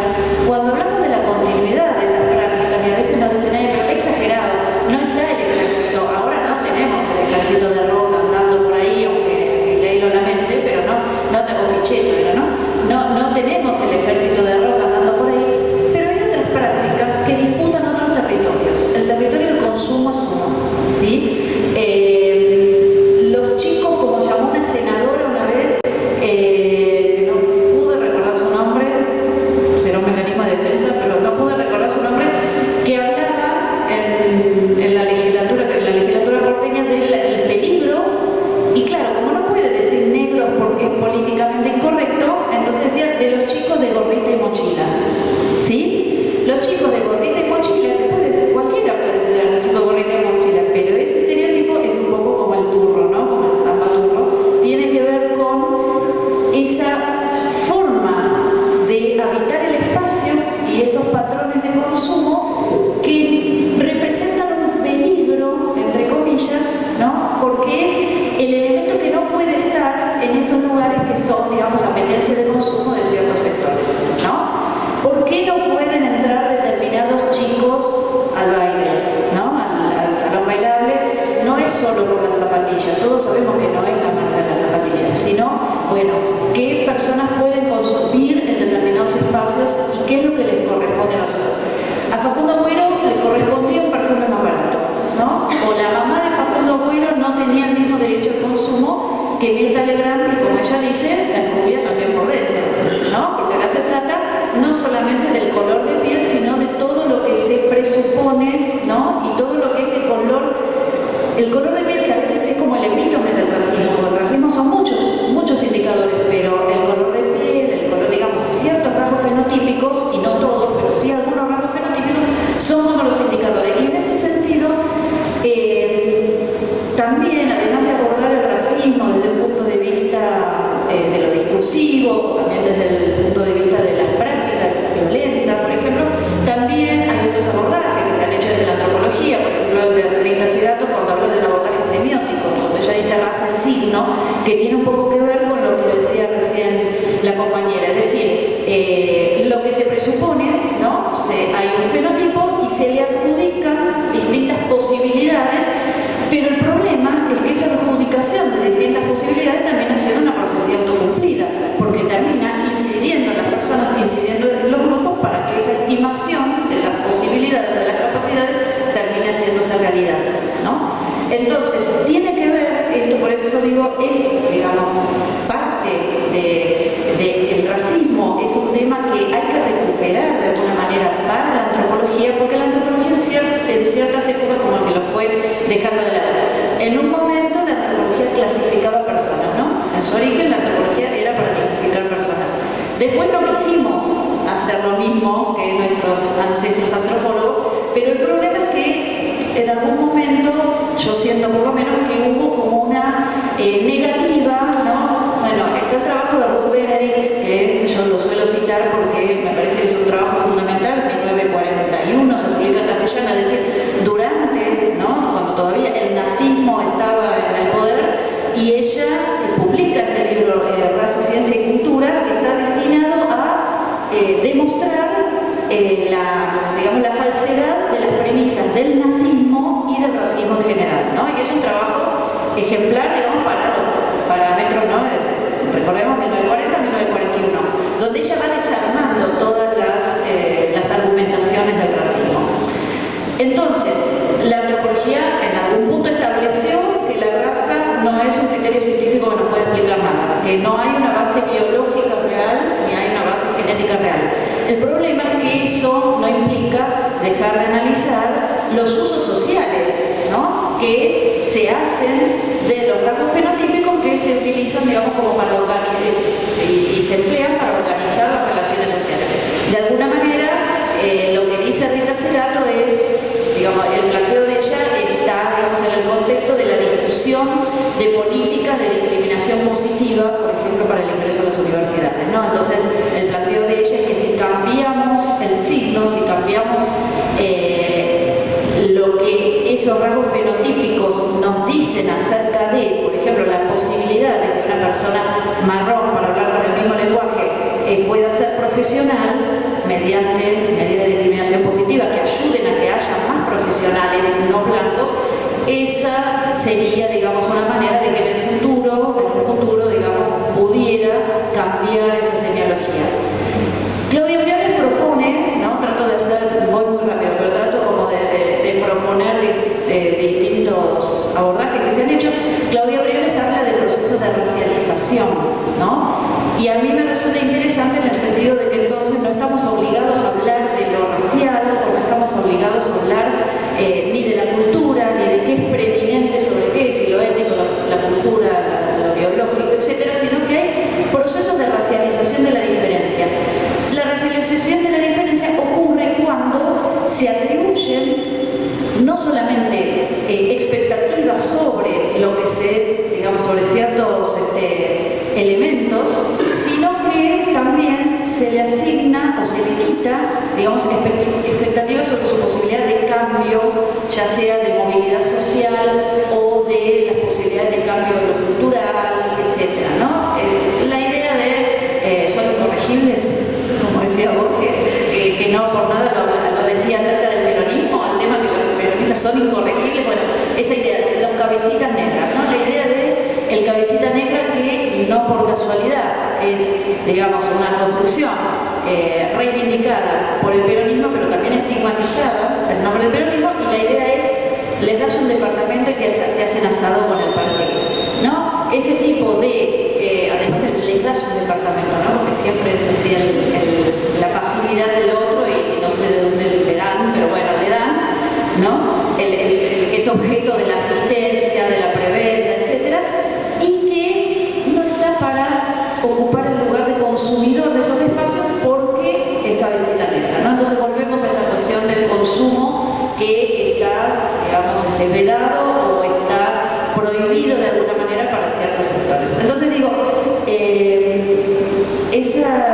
esa batalla que hoy no se da, se sigue dando sobre el territorio, no es que no se da sobre el territorio, y hoy, por ejemplo, está la audiencia, una de las últimas audiencias por el juicio de Rafael Nahuel, ¿no? Ahí tenemos un caso y no es un gatillo fácil, es un asesinato premeditado, pero tiene que ver con la disputa territorial. No es que no haya una guerra por los territorios, pero sí hay una guerra en otro plano que tiene que ver con estos territorios que son del consumo y del lugares más simbólicos que ocupa cada uno, ¿no? Pienso que lo que, digamos, el mensaje central que quería dejar es que tenemos que volver a ocuparnos del racismo, tenemos que volver a hablar del racismo y sobre todo como antropólogos tenemos que hablar de racismo aunque se ofenda a la gente, porque acá una de las características de la Argentina, que me parece que sí eso distingue respecto de otros países, es que, primero, el convencimiento de que, como decían varios, bueno, todos venimos de los barcos. Otra de las imágenes que quería dejar, pero bueno, no me quise meter con el tema histórico, pero que es, por ejemplo, Joaquín González, ministro del Interior de Roca, diciendo en 1903, en el contexto de una ley de protección laboral, decía que no hace falta acá una ley especial para el trabajo indígena porque en nuestro país no hay racismo, porque felizmente no hay razas inferiores, ¿sí? Felizmente, es el ministro del Interior, ¿no? Y dice, porque por una razón u otra, todas ellas se han acabado. Bueno, si desarmamos esta frase, por una razón u otra, el ministro de Roca debía tener alguna información, ¿no?, sobre qué habría pasado, pero además esa idea de una Argentina homogénea, blanca, europea, que en todo caso a veces hay un reconocimiento por parte de estas mismas personas de que puede haber algún elemento hereditario de aquellas razas inferiores en las capas inferiores, ¿no? O sea, una coincidencia, esto es una frase bastante común, una coincidencia entre lo racial inferior y lo económicamente y socialmente inferior, ¿no? Es decir, las clases altas quedan involucras, ¿no? Entonces, hay varios consensos acá. Los argentinos venimos a los barcos, por alguna razón no están mal los que no venían de los barcos, y además que la culpa es de ellos, si hay racismo, ¿no? Porque, digamos, dejamos de tener racismo cuando ellos dejan de estar. Entonces, además de eso, la Argentina es un país donde no se puede hablar de racismo porque alguien se ofende. Es decir, se permite públicamente que alguien diga barbaridades, como las que veíamos que proyectaban las compañeras. Se pueden decir barbaridades, pero no le pueden decir racista al que las dijo, porque en este país no hay racismo, ¿no? Entonces digo, aunque mucha gente se ofende, hay que volver a hablar de racismo porque es la manera en que los antropólogos podemos colaborar. Por ejemplo, por lo menos yo me encontré en esa situación, en situaciones en las que nos piden a los antropólogos que trabajemos, digamos, por fuera de la academia, por ejemplo, lo que es en el ámbito judicial, ¿no? Nos llaman a los antropólogos para ser testigos expertos, para ser peritos, y nos llaman muchas veces porque no quieren hablar con la gente con la que deberían hablar, porque uno dice, ¿por qué me preguntan a mí lo que le podrían estar preguntando a los que están siendo juzgados, ¿no? Muchas veces tiene que ver con eso, o con un temor de no tener un lenguaje común, pero hay que desarmar, digamos, ciertos consensos, ciertos sentidos comunes que hay en las instituciones que tienen que ver con varias cosas. Por ejemplo, si hablamos del Poder Judicial. El Poder Judicial no reconoce que no es neutral, ¿no? Que no se reconoce que por esto de que todas nuestras instituciones han sido la famosa generación del 80 que organiza el país, lo hace mientras va exterminando a los que no son blancos. Entonces, nuestras instituciones están creadas para, digamos, un mundo europeo, o que se ve a sí mismo como europeo. Doy un ejemplo cortito.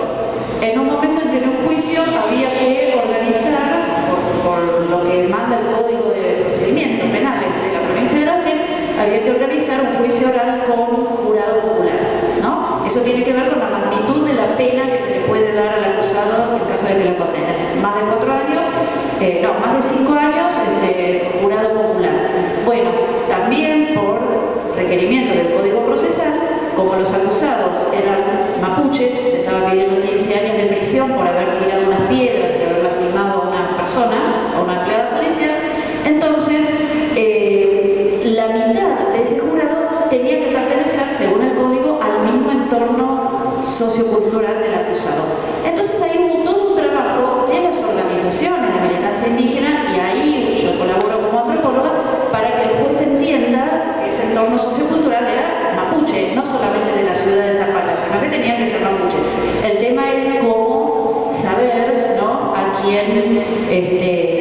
quién se podía, bueno, ahí toda una cuestión, cómo distinguimos, cómo calificamos quién es mapuche y quién no. Bueno, hubo que elegir indicadores, y ahí es cuando uno como antropólogo tiene que saber correrse del lugar del que tiene el idiómetro, ¿no? Porque a uno le dicen, bueno, decinos vos, no corresponde porque en nuestro país lo que corresponde es la autoidentificación, bueno, una cantidad de temas.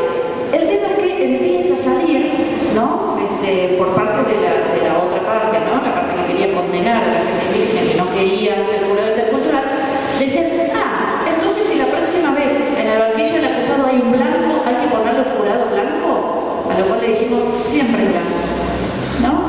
Pero ese siempre es blanco, no es tan evidente para quienes no han reflexionado sobre esta cuestión de cómo se ha construido, digamos, un discurso racial de sentido común que homologa las instituciones a un lugar neutral cuando en realidad no es neutral y nunca fue neutral, ¿no? Para decirlo de alguna manera, las instituciones de gobierno, los medios de comunicación, las escuelas, los hospitales tienen un color, ¿sí? Así como también el otro y el sujeto de la asistencia y etcétera tiene un color, las instituciones también tienen un color, no son neutrales, no son transparentes. Entonces esto es algo que uno tiene que empezar a hablar como antropólogo, porque si no participamos de esas cosas que ya están establecidas y que, bueno, dificultan bastante que se pueda avanzar en algunas cosas. Otras cuestiones, bueno, por supuesto, hablando del Poder Judicial, hay que ver el tema de ya directamente lo que tiene que ver con el racismo en la administración, ¿no? Lo que tiene que ver con las prácticas administrativas, porque algunos expedientes corren y otros se cajonean. Bueno, no estoy diciendo nada nuevo, la falta de acceso a la justicia y también ciertas cuestiones que tienen que ver con el racismo en la formación, ¿no? De los profesionales, de muchos profesionales, y que, bueno, también tiene que ver a veces con la atribución, el hecho de que se deniegue justicia, la denegación de justicia en ciertos casos, porque, por ejemplo, se atribuye, ¿no? Y ahí tenemos los jueces jugando a ser pseudoantropólogos, atribuyendo ciertas cuestiones a pautas culturales, ¿no? Que eso es todo un grandísimo debate, donde hemos tenido los antropólogos debates, discusiones importantes, porque hay jueces que piensan que ciertas cuestiones son prácticas culturales y terminan, digamos, denegando justicia, impidiendo el acceso a la justicia de ciertas personas que son víctimas del caso que ahora se está hablando mucho, el tema del chineo, ¿no? El llamado chineo en el norte del país, que es la violación de mujeres indígenas con un componente racial. ¿Por qué decimos que es un crimen de odio racial, además de ser violencia de género? Porque no es casualidad que sean mujeres indígenas, sino que es porque son indígenas, ¿no? Entonces, bueno, ahí hay una cuestión que, sin embargo, no es reconocida por muchos jueces, ¿no? Y acá, bueno, entra toda esta cuestión de género, ¿no? Que también es necesario abordar, ¿no? Entonces, me parece que es importante hablar del racismo institucional, me parece que es importante hablar del racismo estructural, como dijo Sandra, es decir, no hay, a veces me parece que se piensa, no ya desde la antropología, sino desde, bueno, de todo lo que es lo social, se piensa en el racismo como algo que es propio de algunas personas, ¿no? Hay que corregir al racista, ¿no? Y en realidad, el racismo está en la estructura de formación, ¿no? De nuestras relaciones sociales. Para hacer una analogía, así como se dice que los violadores son hijos sanos del patriarcado, ¿no? Y ha sido, digamos, un concepto que finalmente creo que quedó bastante establecido, también podemos decir que el racista es un hijo sano de esta estructura de sentidos que constituye todo el discurso y la práctica, ¿no? A nivel nacional. Entonces, no es un accidente el racismo, ¿no? Sino que hay que ir a atacar en un lugar mucho más central. Bueno, entonces me parece que eso, ¿no? Ese era como lo que quería decir, porque si no, nos perdemos, ¿no? En discusiones, además, acerca de la preeminencia o la prioridad de lo racial, de la clase, del género, ¿no? Y cuando tenemos que entender que hay una estructura, ¿no? Que es patriarcal, que es capitalista, que es racista y que va todo junto, ¿no? Y que no se puede desarmar una cosa sin estar desarmando la otra, o por lo menos no abordando también la otra a la vez, ¿no? Bueno, yo creo que ya está tiempo.